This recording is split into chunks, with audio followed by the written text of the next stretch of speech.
Everyone, welcome back to my channel. This side Siddhi and आज की class में मैं आपके साथ डिस्कस करने वाली हूँ CUET के MA हिस्ट्री का क्वेश्चन पेपर। और इससे पहले आप सभी को पता है कि मैं आपसे ऑलरेडी 60 क्वेश्चन नंबर तक सारे के सारे क्वेश्चन डिस्कस कर चुकी हूँ पार्ट 1 में। आज की वीडियो ये हमारी पार्ट 2 होने वाली, जिसमें हम लोग आपके 60 क्वेश्चन से लेकर के आपके 100 क्वेश्चन, यानी जो बाकी के 40 क्वेश्चन हम लोगों के रह चुके हैं, आज की वीडियो में मैं आपके साथ ये डिस्कस करने वाली हूँ। इस बार जो CUET MA हिस्ट्री 2022 में यानी 2022 में जो भी MA हिस्ट्री में क्वेश्चंस पूछे गए हैं वो सब कुछ मैं आपको यहाँ पर दिखा रही हूँ। आप लोग ये देख सकते हैं कि ये बाइलिंगुअल एग्ज़ाम होता है, जो कि मैं आपको ऑलरेडी इससे पहली वाली वीडियो में भी बता चुकी हूँ। और ये एग्ज़ाम में बहुत ही ज़्यादा हेल्पफुल है। आप देख सकते हो कि नेक्स्ट ईयर जो भी स्टूडेंट 2023 की प्रिपरेशन कर रहे हैं, आप लोगों को एक आइडिया हो जाए कि आपके एग्ज़ाम में किस तरीके से क्वेश्चंस पूछे जाते हैं। तो जितने भी स्टूडेंट ने इसकी पार्ट 1 वाली वीडियो नहीं देखी है, उसका लिंक आपको जस्ट इस वीडियो के नीचे मिल जाएगा। तो आप लोग जा करके उस क्वेश्चंस को भी कवर अप कर सकते हैं, जहाँ पर मैंने आपको, याद रखना कि हम इस क्वेश्चन को, थोड़ी लंबी हो सकती है वीडियो, लेकिन मैं आपको इस क्वेश्चंस के आंसर की बताने के अलावा इसको एक्सप्लेनेशन के थ्रू भी बता रही हूँ। और अगर यहाँ पे ऐसा कोई स्टूडेंट है जो दिल्ली यूनिवर्सिटी का एग्ज़ाम देने वाला है, तो आप लोगों के लिए भी ये वीडियो बहुत ही ज़्यादा हेल्पफुल है। तो जहाँ पर आप लोगों को क्या करना है, मैं जितने भी क्वेश्चंस आपको यहाँ दिखा रही हूँ, तो आपको सारे के सारे क्वेश्चंस का आंसर मुझे कमेंट करके कमेंट बॉक्स में साथ ही साथ बताते रहना है। तो चलिए आगे बढ़ते हैं अपने क्वेश्चन की तरफ। जैसे कि मैंने अभी आपको बताया, क्वेश्चन नंबर 60 तक मैंने ऑलरेडी पार्ट 1 में डिस्कस कर लिया था विद एक्सप्लेनेशन के साथ। और आगे बढ़ेंगे आज की क्लास में, हम 61 क्वेश्चन नंबर से हमें स्टार्ट करना है, जिसमें आप देख सकते हैं कि 61 क्वेश्चन नंबर में आप सभी से पूछा गया था, self respect movement emerge in south India under the leadership of. आपको यहाँ के पे पूछा गया जो सेल्फ रेस्पेक्ट मूवमेंट है, जो आप सभी को पता है कि साउथ इंडिया में इमर्ज हुआ था, ये किसके लीडरशिप के अंडर में था। ठीक है, आपके पास यहाँ 4 ऑप्शन है। तो यहाँ पे मैं नीचे नेक्स्ट स्लाइड पे आपके हिंदी मीडियम वाले स्टूडेंट को भी मैं दिखा देती हूँ। यहाँ पर आप क्वेश्चन पढ़ सकते हैं कि दक्षिण भारत में आत्मसम्मान आंदोलन की उत्पत्ति किसके नेतृत्व में हुई थी। आपके ऑप्शंस है EV Ramaswamy Naicker, second option है Keshavrao Jedhe, third option is Jyotirao Phule and the fourth option is BR Ambedkar. तो जल्दी से कमेंट करके बताओ कि आपके इस मूवमेंट को, सेल्फ रेस्पेक्ट मूवमेंट को, किसके लीडरशिप में यहाँ पर इमर्ज किया गया था। वेरी इंपॉर्टेंट है और ये बहुत ही इजी भी क्वेश्चन है, आप लोग ऑलरेडी इसके आंसर को जानते भी हो।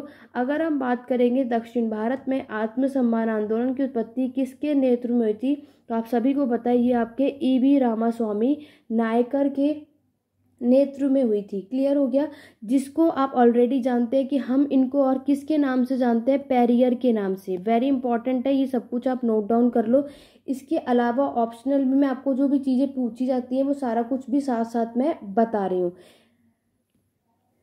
ठीक है, आप लोगों ने देखा कि इन्हें पेरियर के नाम से भी आप जानते हो। और सेकंड थिंग, इनको और क्या कहा जाता है, अगर एग्जाम में कभी पूछ लिया जाए तो इन्हें आपको फादर ऑफ द ड्रेविनियन मूवमेंट के नाम से भी जाना जाता है। तो मैं आपको एक्स्ट्रा इन्फॉर्मेशन भी दे रही हूँ। आपको बस ये नहीं देखना है कि हम यहाँ पे सिर्फ एक क्वेश्चन पेपर को सॉल्व कर रहे हैं कि हमने क्वेश्चन को पढ़ा, इसका आंसर क्या होगा।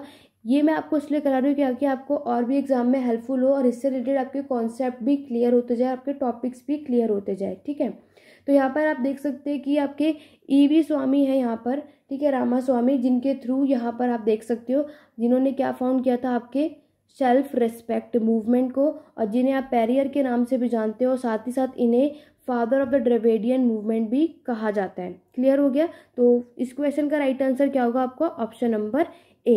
चलिए आगे बढ़ेंगे नेक्स्ट क्वेश्चन, क्वेश्चन नंबर 62 की तरफ।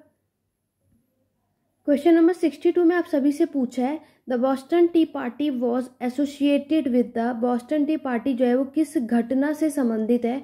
आपके ऑप्शंस दे रखे थे American war of independence, French revolution, American Spanish war या अमेरिकन सिविल वॉर। तो जल्दी से कमेंट करके बताइए कि आपका जो बॉस्टन टी पार्टी की जो घटना है वो किससे संबंधित थी। आपके पास यहाँ 4 ऑप्शंस दे रखे हैं, आप सभी को इसका आंसर कमेंट करके साथ ही साथ बताते रहना, जिससे कि आप लोगों की प्रैक्टिस भी होती जाएगी और आप ये देख पाओगे कि आप लोगों को कितने क्वेश्चंस की नॉलेज है या कितने क्वेश्चंस के बारे में आपको लोगों को पता है। चलिए बात करते हैं। तो आप सभी को ऑलरेडी पता है कि आपको जो ये बोस्टन टी पार्टी है, ये आप किससे, यहाँ पे कौन से इंसिडेंट से रिलेटेड ये थी, तो याद रखना ये आपके अमेरिकन वॉर ऑफ इंडिपेंडेंस, अमेरिकी स्वतंत्रता युद्ध से ये घटना आपकी संबंधित है। तो 62 का राइट आंसर आपका क्या होगा, ऑप्शन नंबर ए। और आपको एक चीज़ पता है कि ये इंसिडेंट आपको कब देखने को मिलती है, तो ईयर भी आपको याद होना चाहिए, 1773, ठीक है, दिसंबर में 1773 में आपको ये बोस्टन टी पार्टी की ये इंसिडेंट्स देखने को मिलती है।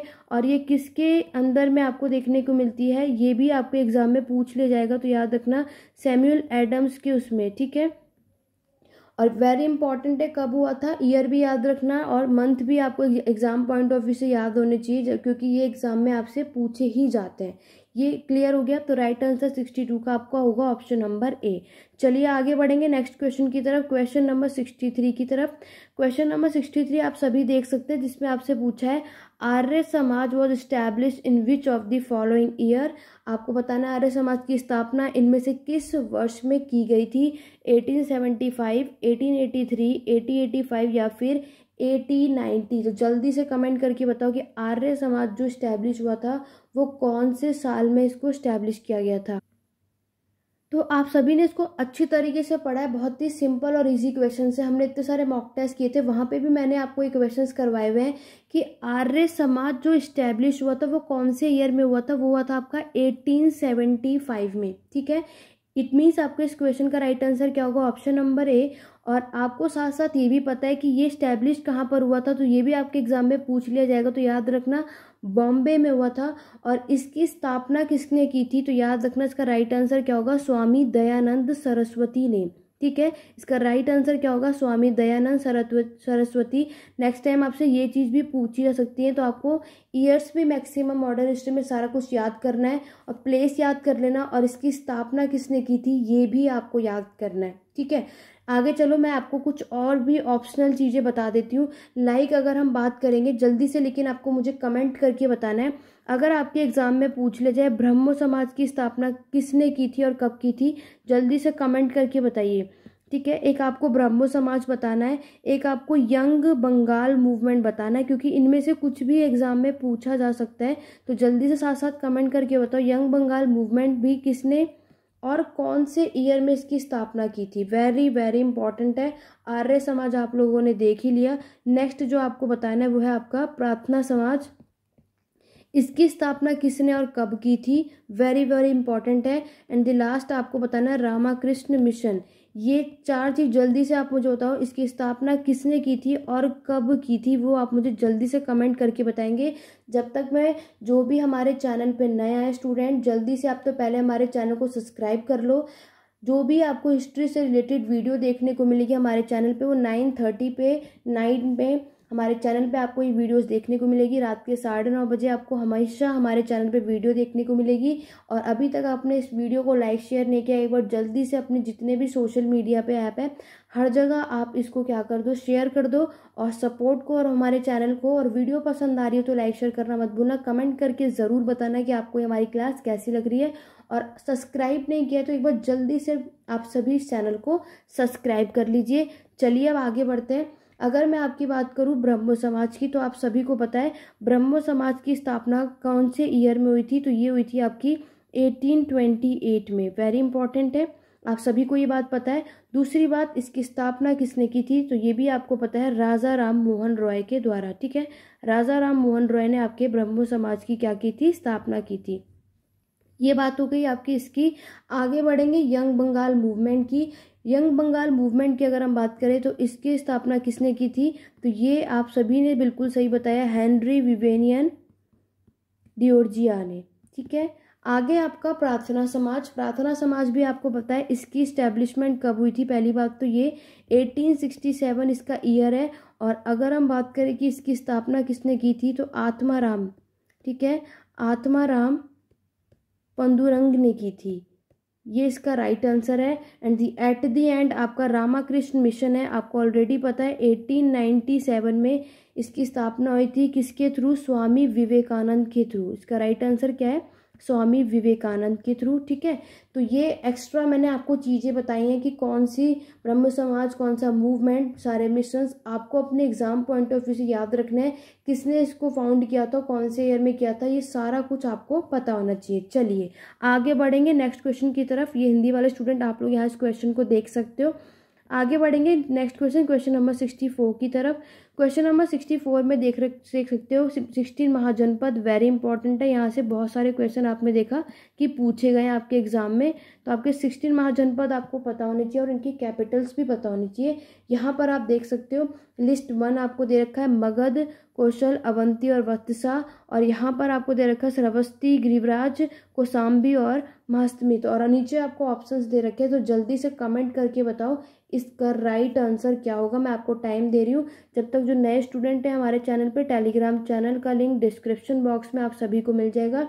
आपको पीडीएफ चाहिए हो या आपको कोई भी डाउट हो, क्वेरी हो, तो आपको दोनों ही टेलीग्राम चैनल को ज्वाइन करना है। डिस्क्रिप्शन बॉक्स में आप सभी को लिंक मिल जाएगा। साथ ही साथ में मैं आप सभी को बता दूं, सीयूईटी की 2023 के लिए जितने भी स्टूडेंट प्रिपरेशन कर रहे हैं, जो ये वीडियो देखने वाले हैं, तो यहाँ पर हम पेड क्लासेस भी आप सभी के लिए अवेलेबल है।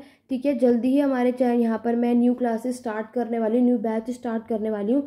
तो जितने भी स्टूडेंट इसमें इंटरेस्टेड है पेड क्लासेस के लिए, इसके लिए व्हाट्सअप नंबर आपको डिस्क्रिप्शन बॉक्स में मिल जाएगा। आप लोग बाकी की इन्फॉर्मेशन पेड क्लासेस में क्या क्या होगा वो सब कुछ आप वहाँ पे इन्फॉर्मेशन के थ्रू ले सकते हैं। व्हाट्सअप नंबर आप सभी को डिस्क्रिप्शन बॉक्स में मिल जाएगा। ठीक है, चलिए बढ़ते हैं अपने क्वेश्चन की तरफ, जिसमें आप लोग यहाँ पर देख सकते हैं कि आपको एक तरफ क्या दे रखा है मगध, कौशल, अवंती और वत्सा, और आपको बताना है कि कौन सी चीज़ किसके साथ मैच करती है। तो सबसे पहले आप लोग अपने ऑप्शंस में देख सकते हैं, आपको दिया है मगध। ठीक है, तो मगध का आप सभी को पता है क्या इसका राइट आंसर होगा, गिरिव्राज। ठीक है, क्या होगा आपका, गिरिव्राज आपका राइट आंसर होगा। आगे बढ़ेंगे नेक्स्ट, तो आप लोग देख सकते हैं कौशल, तो कौशल आप सभी को पता है ये क्या राइट आंसर होने वाला है, ये होगा आपका श्रावस्ती।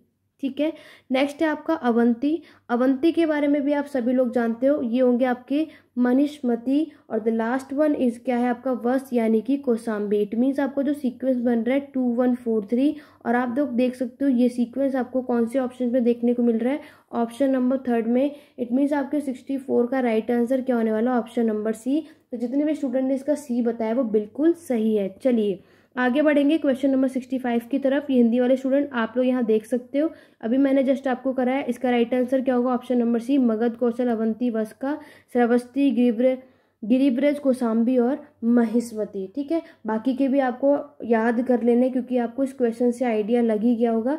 चलिए आगे बढ़ेंगे। देखो फिर से एक आपके क्रोनोलॉजिकल ऑर्डर के थ्रू, तो याद रखना एंशिएंट हो, मेडिएवल हो, मॉडर्न हो, आपको सबके ईयर और सबके सीक्वेंस पता होने चाहिए, तो ही आप इसको अरेंज कर पाएंगे। आपको बताना है कि इनमें से कौन सी डायनेस्टी पहले आई थी, कौन सी बाद में आई थी। हरियंग डायनेस्टी, सुसुंग डायनेस्टी, सुंग dynasty, Maurya dynasty and the Nand dynasty, और आपके नीचे यहाँ ऑप्शंस दे रखे हैं, और आपको इसको अरेंज करके बताना है कि यहाँ पर कौन सी डायनेस्टी कब आई थी। जल्दी से आप लोगों को अगर इसके ईयर पता होगे तो ही आप इसको कर पाओगे। ठीक है, तो चलिए सबसे पहले अगर हम बात करेंगे आपके हरियंग डायनेस्टी की, तो मैं आपको साथ ही साथ यहाँ साइड में ही मैं आपको पहले हम लोग बगल में लिख लेंगे सबका टाइम पीरियड, देन तब अरेंज करेंगे। हरियंग डायनेस्टी का टाइम पीरियड आपको पता है 544 BC से लेकर के 413 BC तक का टाइम पीरियड है। नेक्स्ट है आपका सिसुंग डायनेस्टी, इसका टाइम पीरियड आप देखोगे तो इसका टाइम पीरियड आपका 413 BC से लेकर के 395 BC का इसका टाइम पीरियड है। नेक्स्ट है आपका सुंग डायनेस्टी।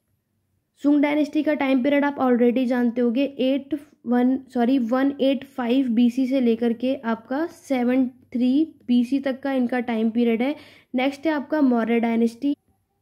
अगर हम इस मौर्य डायनेस्टी की बात करते हैं तो इनका टाइम पीरियड है 312 BC से लेकर के आपका 185 BC का, एंड एट द एंड है आपका नंद डायनेस्टी। तो इनका टाइम पीरियड आप सभी को पता है 343 से लेकर के 321 BC तक।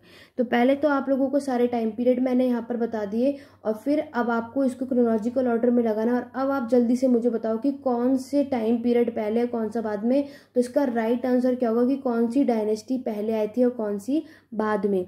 तो अगर हम बात करते, चलिए आइए देखते हैं।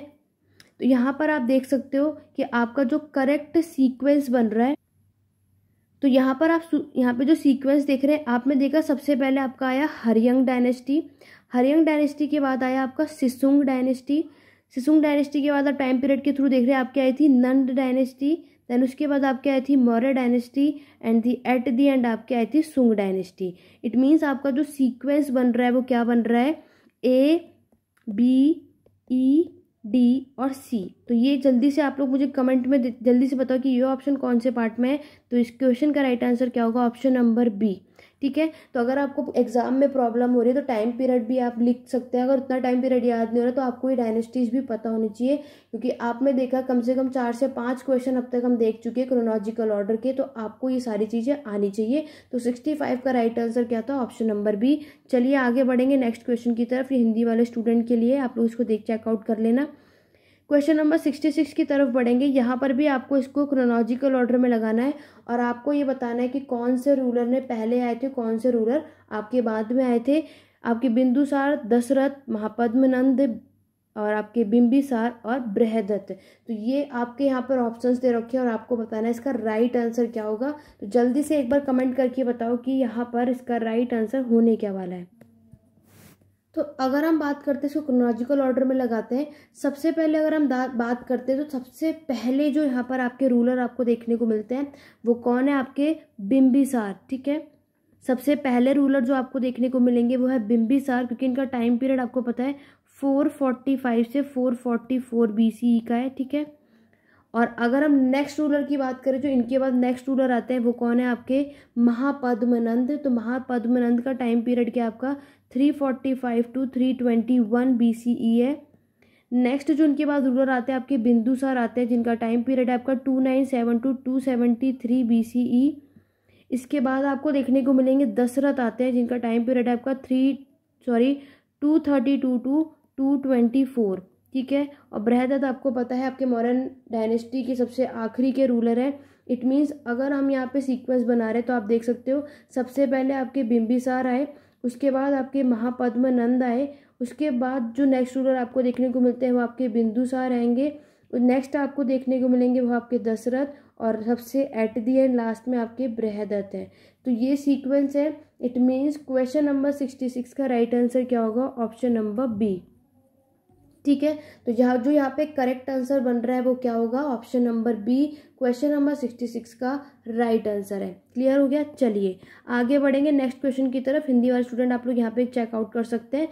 क्वेश्चन नंबर 67 आप सभी के सामने है और इसको अच्छे से करना, ऑलरेडी मैंने आपको करवाए हुए भी हैं।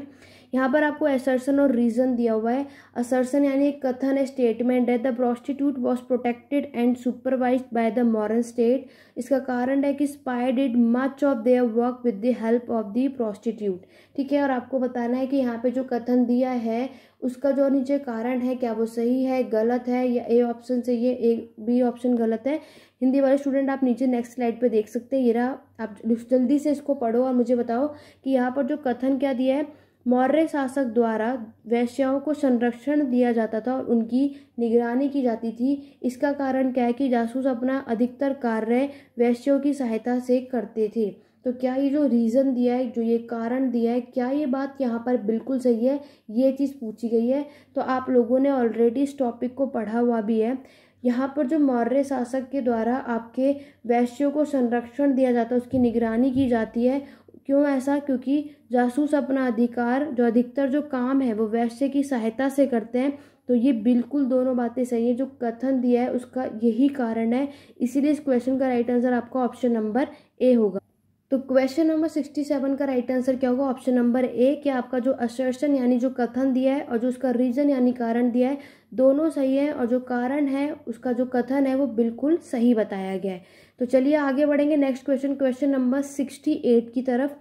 क्वेश्चन नंबर 68 में पूछा गया है, which monk from Nalanda went forth to convert Tibet to Buddhism. आपको बताना है नालंदा के किस बौद्ध भिक्षु ने तिब्बत को बौद्ध धर्म में परिवर्तित करने का कार्य किया था। आपके ऑप्शंस हैं पद्मसंभव, अश्वघोष, बोधमित्र या फिर नागसेन। क्वेश्चन नंबर 68 आप लोगों को क्लियर हो गया। आपको बताना है कौन से यहाँ पर मॉन्क ने आपके नालंदा के किस बौद्ध भिक्षु ने तिब्बत को बौद्ध धर्म में परिवर्तित करने का कार्य किया था? तो याद रखना आपके ये कौन से यहाँ पर बौद्ध भिक्षु ने किया था।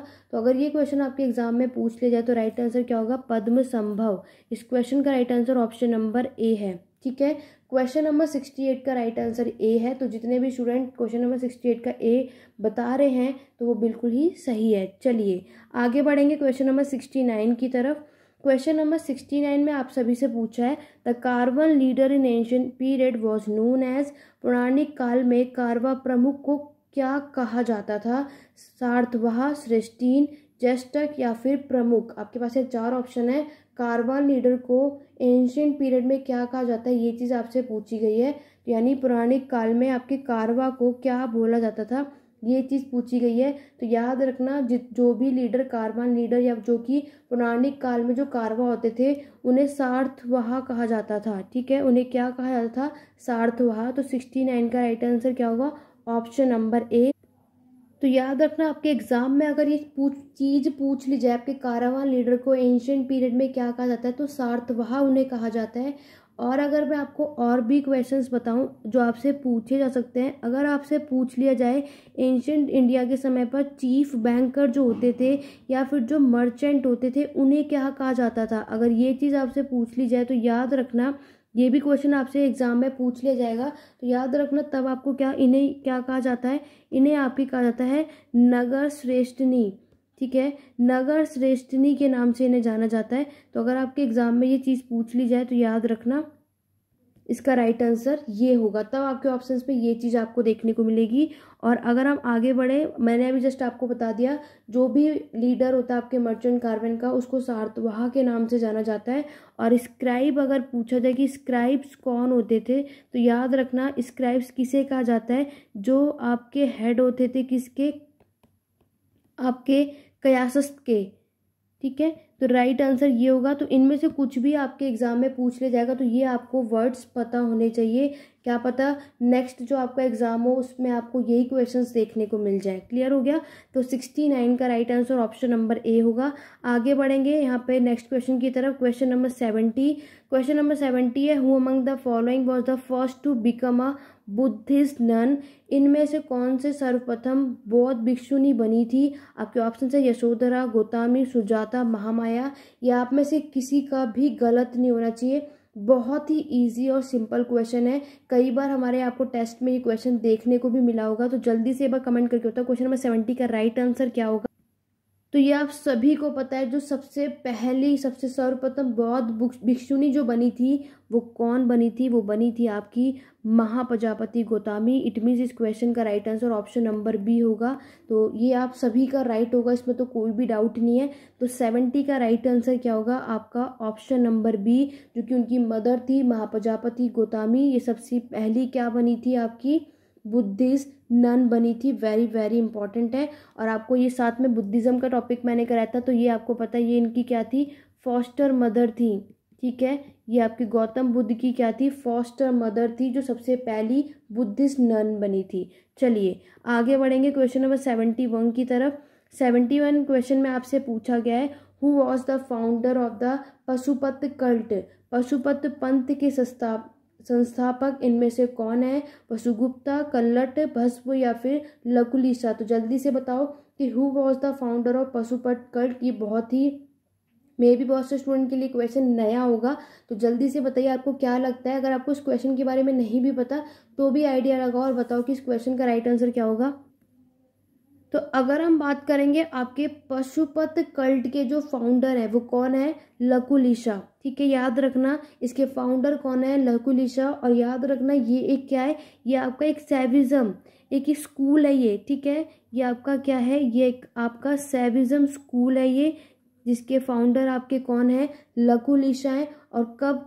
तो याद रखना 2nd सेंचुरी AD का टाइम पीरियड है जब इन्होंने इस स्कूल की क्या की थी? इसके ये फाउंडर यानी कि संस्थापक बने थे। वेरी वेरी इंपॉर्टेंट है, कुछ नया भी हो सकता है बहुत से स्टूडेंट के लिए। तो याद रखना ये आपका एक सैविज्म स्कूल है और इसके संस्थापक लकुलिशा हैं। तो 71 का right answer option number D है। तो जितने भी स्टूडेंट ने डी बताया वो बिल्कुल सही है। चलिए आगे बढ़ेंगे नेक्स्ट क्वेश्चन, क्वेश्चन नंबर 72 की तरफ। क्वेश्चन नंबर 72 में पूछा गया आपसे, कौन, यहाँ पे आपको 4 स्टेटमेंट दे रखे हैं और आपको बताना है इसमें से कौन सा स्टेटमेंट सही है।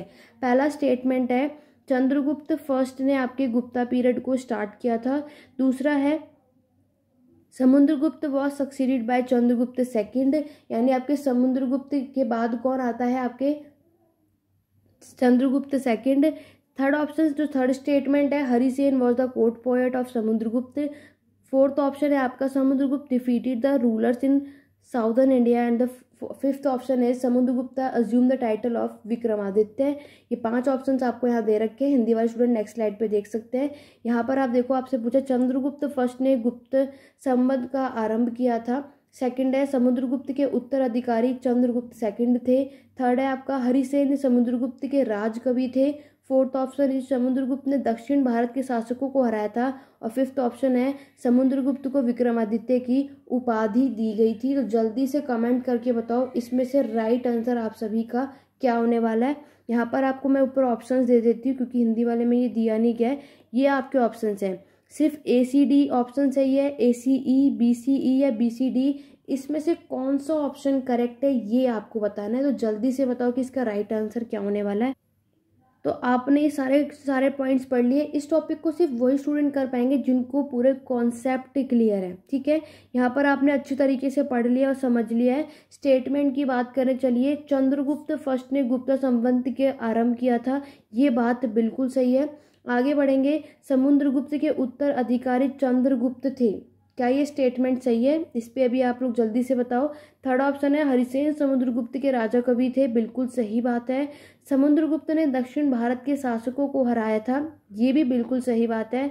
फिफ्थ ऑप्शन है समुद्रगुप्त को विक्रमादित्य की उपाधि दी गई थी। तो याद रखना, आपको पता है विक्रमादित्य की उपाधि समुद्रगुप्त को नहीं, आपके चंद्रगुप्त सेकंड को दी गई थी, ये बात आपको ऑलरेडी पता है। इट मीन्स आपका जो ई ऑप्शन है वो बिल्कुल गलत है। चलिए आपके ऑप्शंस की तरफ जाते हैं। मैंने आपको बताया कि ई ऑप्शन तो बिल्कुल ही गलत है। इसका मतलब 72 की अगर हम बात करें तो आपका बी ऑप्शन चला गया और सी ऑप्शन चला गया। अब आपके माइंड में आएगा कि फर्स्ट और 4 में से कौन सा करेक्ट है। फर्स्ट और 4 देखो, BCD, बी मैंने आपको बताया। ACD की अगर हम बात करें, ए मैंने आपको बताया बिल्कुल सही है। तो इसका मतलब जब आपका ए ऑप्शन सही है तो इसका मतलब आपको इस क्वेश्चन का राइट आंसर ऑप्शन नंबर ए होगा, ठीक है।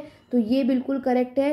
Samudragupta was succeeded by Chandragupta second नहीं, आपको ये पूरा का पूरा ऑलरेडी पता है। चंद्रगुप्त फर्स्ट आते हैं, इसके बाद आपके समुद्रगुप्त आते हैं, फिर समुद्रगुप्त के बाद आपके कौन आते हैं, चंद्रगुप्त सेकंड, ये थर्ड नंबर के रूलर होते हैं। इसके बाद आपने पढ़ा है कुमारगुप्त फर्स्ट है एंड एट द एंड आपके कौन है, स्कंदगुप्त, ठीक है। तो ये इस तरीके के रूलर्स आपको देखने को मिलेंगे। चंद्रगुप्त फर्स्ट से भी आपको 2 रूलर देखने को मिलेगा। सबसे पहले जो कौन आते हैं आपके श्रीगुप्त, जो आपके इस एम्पायर के फाउंडर थे। इसके बाद आपको नेक्स्ट नाम जो देखने को मिलेगा वो आपके घटोत्कच, जो वेरी वेरी इंपॉर्टेंट है।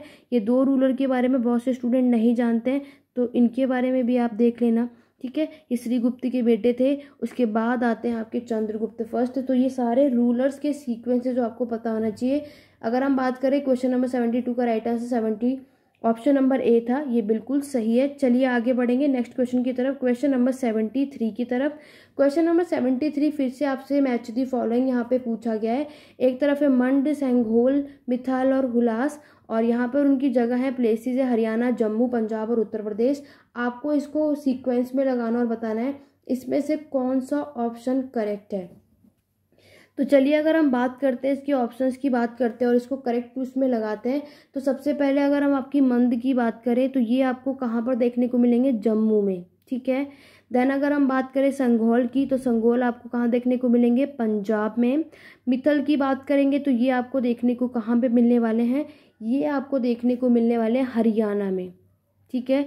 और हुल्लास आप देख ही चुके हैं उत्तर प्रदेश में। इट मीन्स इस क्वेश्चन का राइट आंसर क्या होने वाला है, क्वेश्चन नंबर 73 का ऑप्शन नंबर ए। चलिए आगे बढ़ेंगे नेक्स्ट क्वेश्चन की तरफ, क्वेश्चन नंबर 74 की तरफ। क्वेश्चन नंबर 74 भी आपको कुछ इसी तरीके का मैच दी फॉलोइंग देखने को मिल रहा है।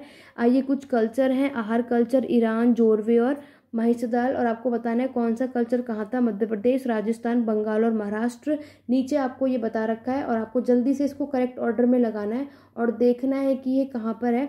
तो मैं आपको बता दूँ इस क्वेश्चन का right answer option number C है। ये तो आप खुद भी अरेंज कर लेंगे और देख लेंगे आपको, लेकिन एक आइडिया होगा कि इस तरीके के क्वेश्चंस भी आएंगे, तो आपको ये सारी चीज़ें याद होनी चाहिए। 74 का right answer option number C है, इसको आप करेक्ट ऑर्डर में लगा लेना, ठीक है।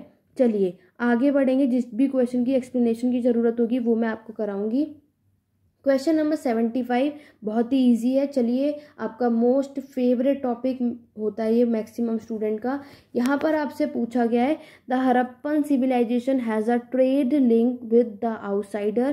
पहला स्टेटमेंट है कि जो आपके हरप्पा सभ्यता के जो लोग हैं उनका जो ट्रेड व्यापार का जो लिंक है वो बाहर के लोगों के साथ भी था। दूसरा स्टेटमेंट है many Harappan seals have been found in Mesopotamia. ज़्यादातर जो हरप्पा की सील है वो आपके मेसोपोटामिया में मिलती है। ये चीज़ यहाँ पे मतलब दो स्टेटमेंट है, तो दोनों स्टेटमेंट सही हैं, दोनों स्टेटमेंट गलत हैं। पहला स्टेटमेंट सही है, दूसरा स्टेटमेंट गलत है, या फिर पहला स्टेटमेंट गलत है या फिर दूसरा स्टेटमेंट सही है। तो जल्दी से बताओ, इसमें तो आपको बिल्कुल भी टाइम नहीं लगना चाहिए। बहुत ही इजी क्वेश्चन है और आप सभी को पता है कि हरप्पा सिविलाइजेशन का ट्रेड लिंक आउटसाइडर के साथ तो था ही, बिल्कुल सही बात है। और ज़्यादातर सील आपके मेसोपोटामिया में देखने को मिलते हैं, ये बात भी सही है। इट मीन्स आपके 75 का जो right answer option number A है, first and second statement both are true. चलिए आगे बढ़ेंगे नेक्स्ट क्वेश्चन की तरफ। हिंदी वाले स्टूडेंट आप यहाँ देख सकते हो, हरप्पा सभ्यता के बाहर वाले के साथ व्यापारिक संबंध था, बिल्कुल सही बात है। अनेक हरप्पा मोहरें मेसोपोटामिया में पाई गई थी, ये भी बात बिल्कुल सही है। चलिए आगे बढ़ेंगे नेक्स्ट क्वेश्चन, क्वेश्चन नंबर 76 की तरफ। क्वेश्चन नंबर 76 में पूछा है, दो स्टेटमेंट है मौर्य डायनेस्टी से रिलेटेड है। The Maurya held N elaborate administrative structure. Second statement is the Mauryan paid there official through grant of land. ठीक है, हिंदी वाले स्टूडेंट को भी नेक्स्ट स्लाइड पे दिखा देती हूँ ताकि आप में से किसी को प्रॉब्लम ना हो। मौर्य शासन में व्यापक प्रशासनिक संरचना विद्यमान थी। मौर्य शासन अपने उत्तराधिकारी को भूमि अनुष्ठान के रूप में भुगतान करते थे। क्वेश्चन समझ आ गया? तो जल्दी से कमेंट करके बताओ इस क्वेश्चन का राइट आंसर क्या होगा। यहाँ पर हम बात कर रहे हैं आपके क्वेश्चन नंबर 76 की, तो किसी का भी गलत नहीं होना चाहिए। जल्दी से बताओ कि यहाँ पे जो मौर्यंस हैं इससे रिलेटेड जो स्टेटमेंट दिया है इसमें से कौन सा सही है कौन सा गलत है। तो अगर हम आपकी बात करेंगे, Mauryan held N elaborate administration structure, बिल्कुल उसके समय पर आप देखोगे अच्छा खासा उनका प्रशासन था, अच्छा खासा यहाँ पे एडमिनिस्ट्रेशन उनका चल रहा था। लेकिन अगर हम बात करेंगे मौर्यन जो हैं पेड देयर, जितने भी उनके ऑफिशियल वो सारे के सारे लैंड ग्रांट देते थे, क्या ये बात सही है? तो ये बात आप सभी को पता है बिल्कुल भी नहीं। आपको पता है लैंड ग्रांट जो है आपका जो भूमि दान में दिया जाता है ये कब से शुरू होता है आप सभी को पता है, ये सातवाहन के समय पर आपको देखने को मिलता है। ठीक है, सातवाहन पीरियड से लैंड ग्रांट सिस्टम शुरू होता है, उससे पहले ये चीज़ नहीं थी। इसका मतलब पहला स्टेटमेंट सही है और दूसरा स्टेटमेंट गलत है। इस क्वेश्चन का राइट आंसर होगा आपका ऑप्शन नंबर सी। मैं आपको ये भी बता रही हूँ कि ये गलत क्यों है, क्योंकि ये आपको पता होना चाहिए। बाकी जो प्लेसेस के नेम है ये तो आपको बताने की ज़रूरत है नहीं, लेकिन मेरी पूरी कोशिश है कि मैं आपको इस क्वेश्चन का आंसर ये क्यों है, किस वजह से है, ये पूरी कोशिश है कि यहाँ पर मैं आपको अच्छे से एक्सप्लेन कर सकूँ। वीडियो को स्किप नहीं करना, वीडियो लंबी होगी लेकिन आपके कॉन्सेप्ट ज़रूर क्लियर होंगे। चलिए आगे बढ़ेंगे क्वेश्चन नंबर 77 की तरफ। तो आप यहाँ देख सकते हैं इस तरीके के क्वेश्चन सॉल्व करने के लिए आपको उस टॉपिक उस कॉन्सेप्ट के बारे में अच्छी तरीके से पता होना चाहिए, तभी आप इसको अच्छे से कर पाएंगे। नेक्स्ट आपका क्वेश्चन नंबर 77 की तरफ बढ़ते हैं। यहाँ पर आपको in the year 1679 after the death of Maharaja Jaswant Singh there was Rathore rebellion. तो महाराजा जसवंत सिंह के मरने के बाद यहाँ पर एक राठौर का विद्रोह हुआ था, ये पहला यहाँ पे कथन है। तो क्या इसका कारण क्या था? The issue was to handle the question of the succession to the throne. मैं हिंदी वाले स्टूडेंट को भी नेक्स्ट स्लाइड पे दिखा देती हूँ। कथन है वर्ष 1679 में महाराज जसवंत सिंह की मृत्यु के पश्चात राठौड़ विद्रोह हुआ था। इसका कारण है ये इसलिए हुआ था क्योंकि इस विद्रोह का कारण गद्दी पर उत्तराधिकार के प्रश्न से संबंधित था।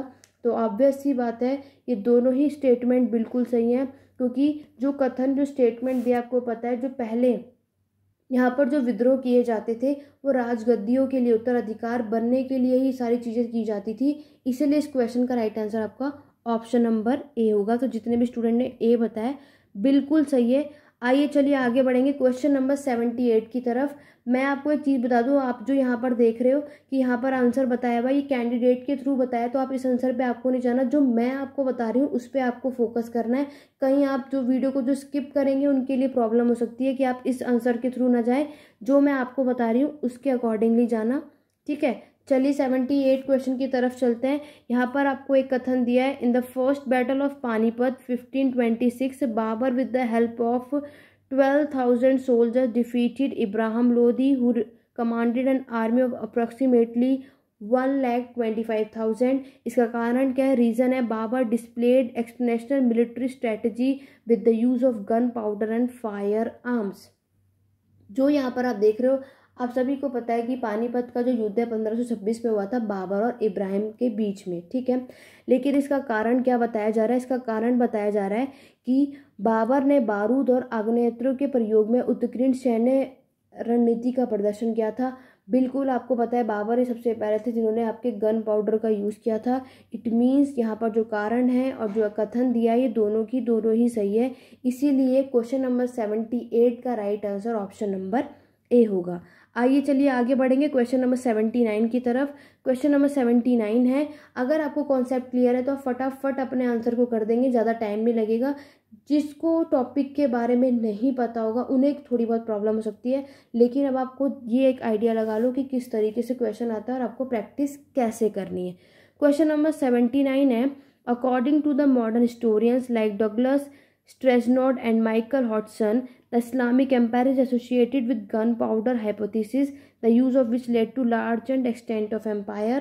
इसका रीज़न दिया है, Babar and his grandson used gunpowder and musketries to win several battles to establish the Mughal Empire in India। Hindi वाले स्टूडेंट के लिए नेक्स्ट स्लाइड पे मैं आपको दिखा रही हूँ। यहाँ पर है, आधुनिक इतिहासकार जैसे डगलस स्ट्रेसनॉड और माइकल हॉटलन के अनुसार इस्लामिक शासक बारूद की अवधारणा से जुड़े थे, जिसके प्रयोग से उनके साम्राज्य का विस्तार हुआ था। बाबर और उसके पोते ने भारत में मुगल साम्राज्य की स्थापना के लिए अनेक युद्ध के जीतने के लिए बारूद और बंदूकधारियों का प्रयोग किया।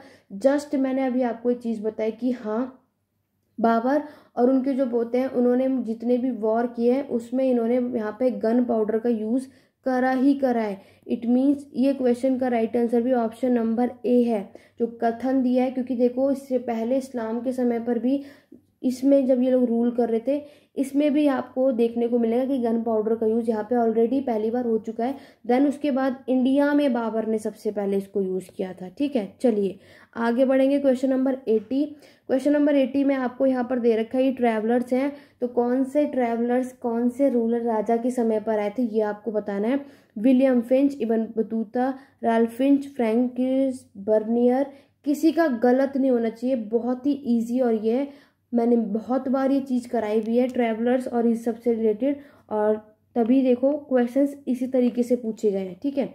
शाहजहां, मोहम्मद बिन तुगलक, जहांगीर और अकबर। तो जल्दी से क्वेश्चन नंबर 80 का राइट आंसर बताओ कि राइट आंसर यहाँ पर क्या होने वाला है।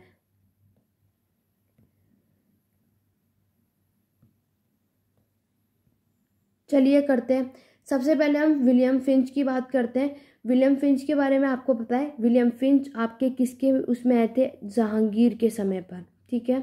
नेक्स्ट है आपके कौन, Ibn Battuta. No doubt Ibn Battuta आपके मोहम्मद बिन तुगलक के समय पर आए थे।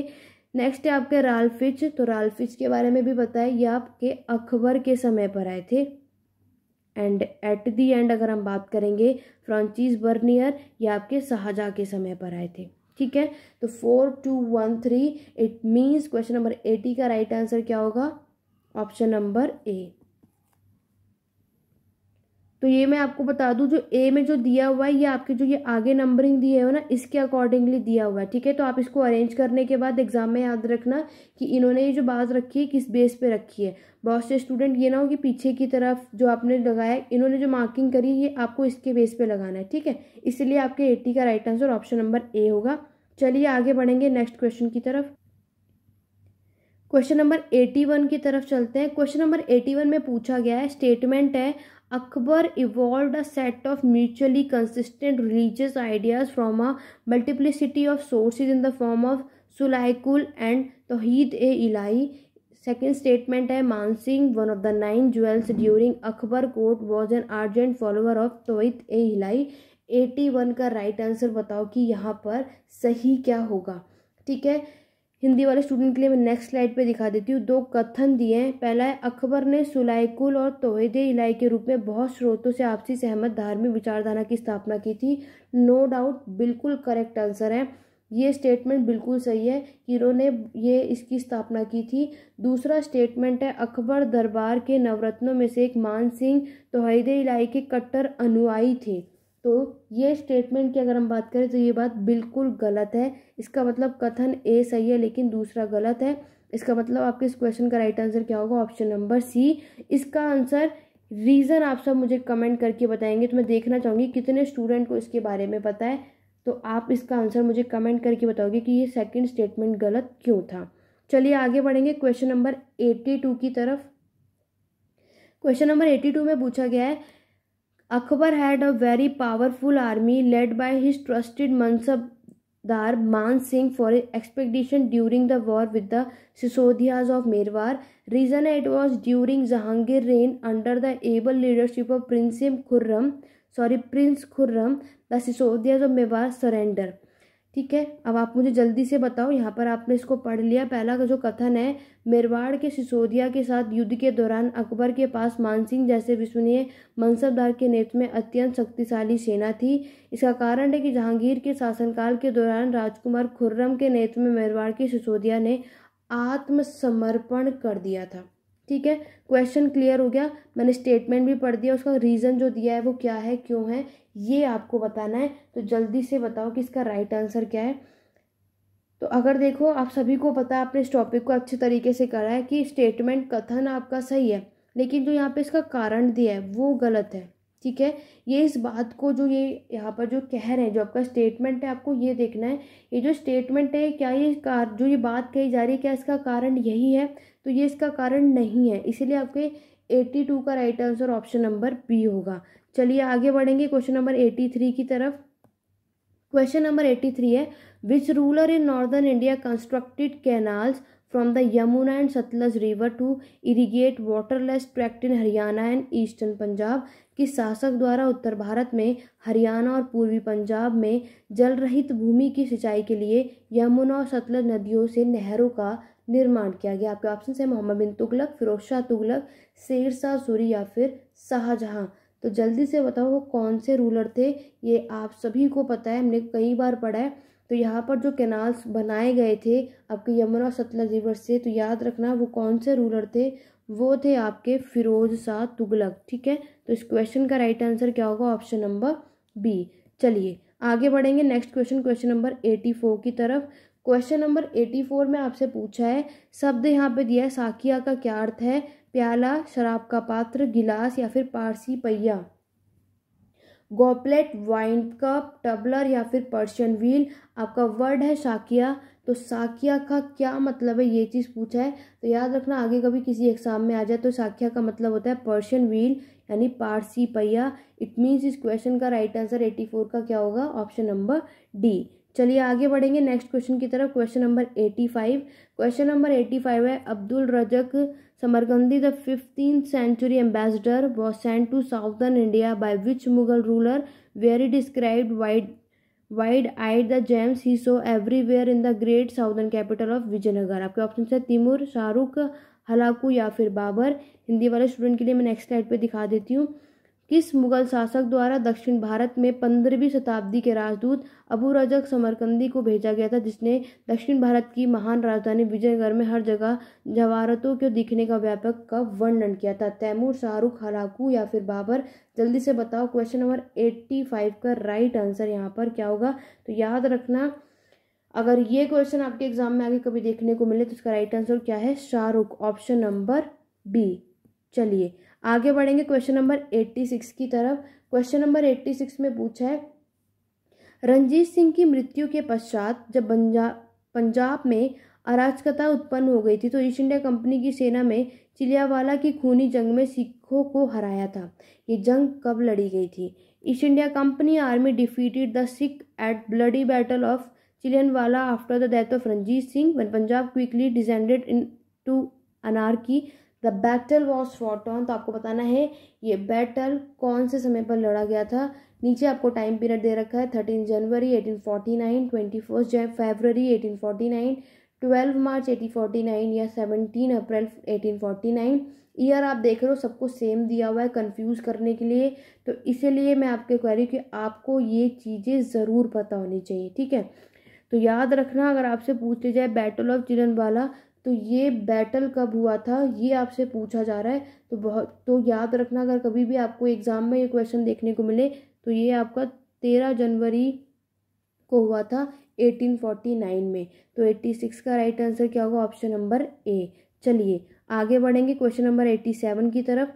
क्वेश्चन नंबर 87 में पूछा गया आप सभी से, who translated the Atharvaveda in Akbar court, Akbar के दरबार में अथर्ववेद का अनुवाद किसने किया था।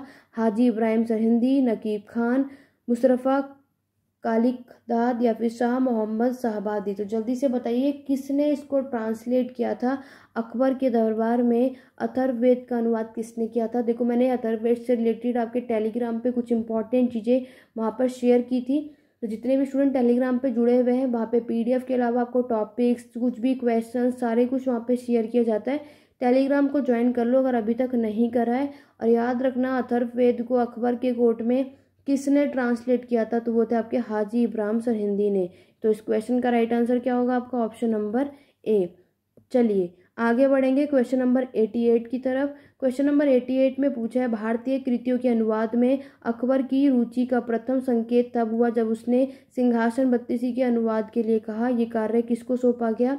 The first indication of Akbar interest in translating Indian work was when he asked to translate the Singhasan Battisi and this was interested to Abdul Qadir Badayuni, Shaikh Abdul Fazl, Khwaja Hasan Marvi या निज़ामुद्दीन अहमद। तो आप एक बात देख चुके हो, आपका अकबर का टॉपिक कितना ज़्यादा इम्पॉर्टेंट है, कितने ज़्यादा क्वेश्चन आपको इस टॉपिक से पूछा गया है। तो यानी आपके एग्ज़ाम में मैक्सिमम ज़्यादातर क्वेश्चंस यहीं से पूछे गए हैं। तो जल्दी से कमेंट करके बताओ इसका राइट आंसर क्या होगा। चलिए अगर हम बात करते हैं, अभी तक आप लोगों ने इसका आंसर बता भी दिया होगा, अगर हम बात करेंगे इसका राइट आंसर क्या होगा कि भारतीय कृति के अनुवाद में अकबर की रुचि का प्रथम संकेत तब हुआ जब उसने सिंहासन बत्तीसी के अनुवाद के लिए कहा। ये कार्य उसने किसे सौंपा था, तो याद रखना अब्दुल कादिर बदायूनी को, ठीक है। तो 88 का राइट आंसर क्या होगा आपका, ऑप्शन नंबर ए। चलिए आगे बढ़ेंगे क्वेश्चन नंबर 89 की तरफ। क्वेश्चन नंबर 89 में पूछा है, where was the horse collar first develop, घोड़े का जो गलपट्टा जो कॉलर है वो सर्वप्रथम कहाँ पे विकसित हुआ था। मंगोलिया में, पारस में, काबुल या फिर चीन में। तो याद रखना अगर ये आगे कभी एग्जाम में आ जाए तो चीन में यानी कि चाइना में, ठीक है। तो 89 का right answer option number D है। तो आपके चाइना में हॉर्स कॉलर सबसे पहले ये डेवलप हुआ था। आगे बढ़ेंगे क्वेश्चन नंबर 90 की तरफ। क्वेश्चन नंबर 90 है, द प्रैक्टिस ऑफ वेरिलेशन और inoculation against smallpox was first reported from which place in 1731। तो वर्ष 1731 में चेचक के विरुद्ध उपचार या टीकाकरण सर्वप्रथम कहाँ आरंभ किया गया था। कालपी, बंगाल, जौनपुर या फिर कोइल। जल्दी से मुझे कमेंट करके बताइए, मैं देखना चाहूँगी कितने स्टूडेंट को उसको पता है, और जिन्हें नहीं पता आप लोग भी मुझे कमेंट करके बताओ। कुछ नए क्वेश्चंस आपको करने को मिलेंगे, आपको फिर पता चलेगा और आइडिया भी लगेगा, और इन फ्यूचर आपको वो चीज़ें याद भी रहेंगी। आज आपको कुछ नए नए टॉपिक्स भी देखने को मिलेंगे। तो याद रखना अगर ये क्वेश्चन आपके एग्जाम में आ जाए तो इसका right answer option number B है, बंगाल। तो वर्ष 1731 में चेचक के विरुद्ध उपचार या टीकाकरण सर्वप्रथम बंगाल में आरंभ किया गया था। चलिए आगे बढ़ेंगे। एक बार जल्दी से वीडियो को लाइक शेयर कर दो अगर मेरी वीडियो पसंद आ रही हो, मेरे पढ़ाने का तरीका पसंद आ रहा हो, और हमारे चैनल को सब्सक्राइब कर लो अगर अभी तक नहीं किया है तो, क्योंकि आगे मैं आप लोगों को CUET हिस्ट्री के केमिस्ट्री के सिलेबस भी बताने वाली हूँ कि आपका syllabus ancient, medieval, modern world में कितना क्या करना है। क्वेश्चन पेपर से आपको एक आइडिया कि आपको किस टॉपिक पे सबसे ज़्यादा फोकस करना है, ठीक है। चलिए क्वेश्चन नंबर 91 में पूछा है, which is the youngest Dravidian language that establish in full identity and distinctuality only in the 16 and 17 century. वह कौन सी नवीनतम द्रविड़ भाषा है जिसने 16वीं और 17वीं शताब्दियों में अपनी पूर्ण पहचान और विशिष्ट गुण स्थापित किए थे। आपके ऑप्शन है तमिल, मलयालम, तेलुगु या फिर कन्नड़। तो याद रखना कि अगर ये क्वेश्चन आपको आगे पूछ लिया जाए और यहाँ पर आपको बताना सबसे यंगेस्ट द्रविडियन लैंग्वेज कौन सी है 16 to 17 सेंचुरी के टाइम पर, तो वो है आपकी मलयालम। ठीक है, तो 91 का राइट आंसर क्या होगा आपका? Option number B. आगे बढ़ेंगे नेक्स्ट क्वेश्चन नंबर 92 की तरफ। ये बहुत ही इंपॉर्टेंट है और आपको मैंने ये क्वेश्चन कराया हुआ भी है। ठीक है, आप लोग जितने भी प्रीवियस मॉक टेस्ट देखो, टेस्ट सीरीज देखो, चैनल पे ऑलरेडी पढ़े, प्लेलिस्ट पे जाकर के देखो, बुक्स एंड ऑथर इतने कराए हैं, वहीं से ये क्वेश्चन आया है। तो आशा करते हो जितने भी स्टूडेंट ने मेरी ये वीडियोस देखी होंगी उनका ये गलत नहीं हुआ होगा। 92 में क्वेश्चन है, Lilavati the work from the pen of the learn of Indian arithmetic was translated by dash which was of non religious literature. अगर हम हिंदी में इसे पढ़ना चाहें तो आप नेक्स्ट स्लाइड में देख सकते हो। लीलावती अनुवाद कार्य अंकगणित में भारत के विद्वान लेखक की कलम से रचित एक गैर धार्मिक साहित्य जिसका अनुवाद किसने किया था? शेख मुबारक ने, शेख अबुल फजल ने, शेख अबुल फैजी ने, या फिर अब्दुल कादिर बदायूनी ने। तो जल्दी से बताइए, या आप में से किसी का गलत नहीं होना चाहिए।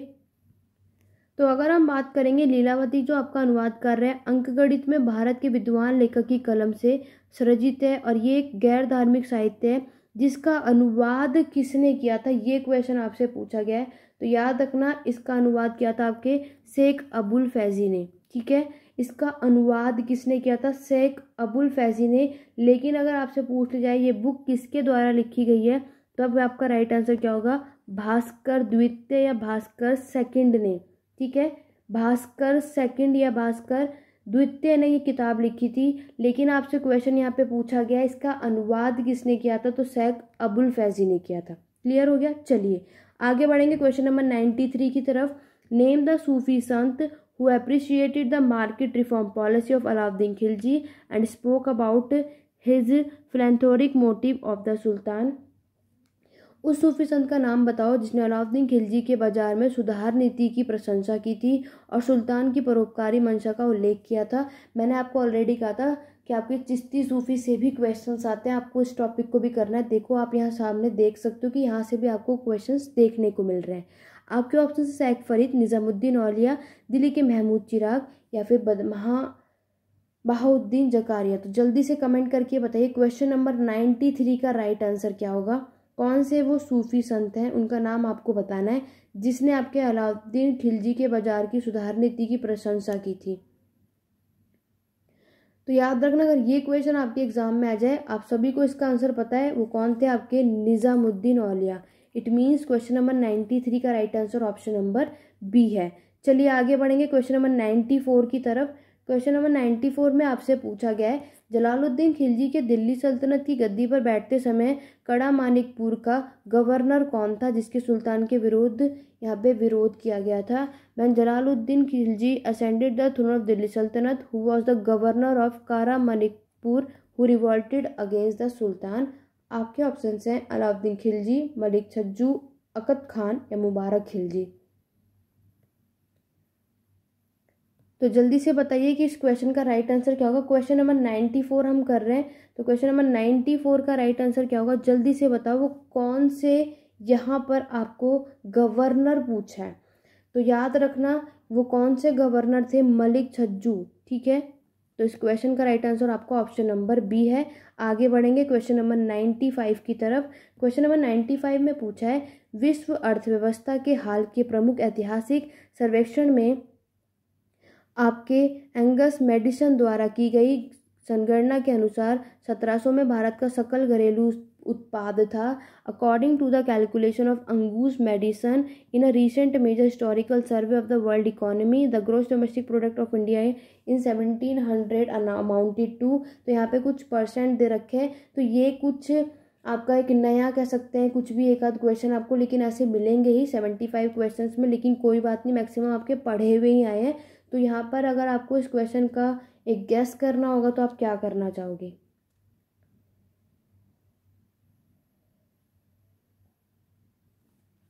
तो 95 का याद रखना, आपके 95 का राइट आंसर क्या? Option number C 24.5%। ठीक है, तो 95 का राइट आंसर क्या था? Option number C. चलिए क्वेश्चन नंबर 96 की तरफ बढ़ेंगे। क्वेश्चन नंबर 96 में पूछा है, Muslim chronicles describe a best beast rhinoceros with different name, who was the earliest among them.